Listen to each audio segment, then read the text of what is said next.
This is the B7 chord. Hi, my name is Tom Fontana from TheGuitarLesson.com, and today we'll be learning the B7 chord.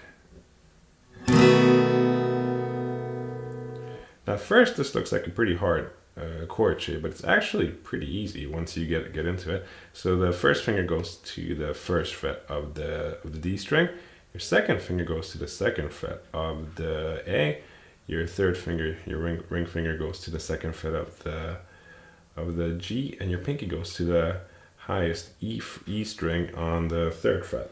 And we'll be strumming strings 1 through 5 with the B7. And as always, when you're learning a chord, you'll want to pluck the strings nice and slow to make sure that all the strings are ringing clearly and you don't have any deadened notes. And in case you do, just make sure that your fingers are arched up, so they're not laying flat, they're arched up. You're as close to the metal fret as possible, and that your fingers are not touching any of the adjacent strings, okay? To make sure that you don't inadvertently play the low E string, you want to mute the low E string either with your thumb by slightly touching it, or you could even do it with your middle finger, touching it like that. I generally use my thumb. Now let's use the chord on, chord off technique to learn the B7 chord shape.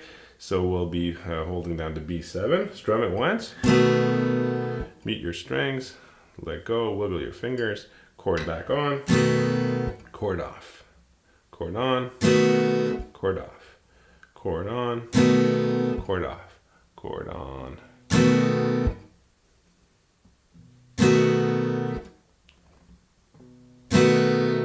And your goal is to place your fingers right back onto the strings, forming that chord.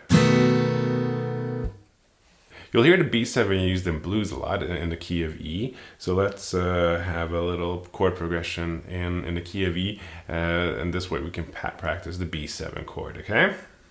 So we'll be playing a shuffle with the E power chord, the A power chord, and then the B7, okay?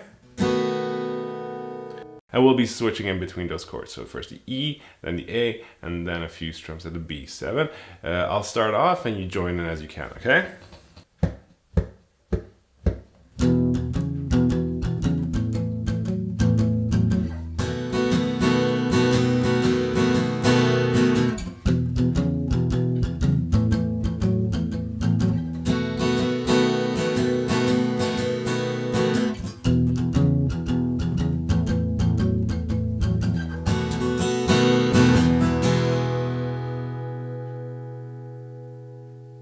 And that's how you play the B7 chord.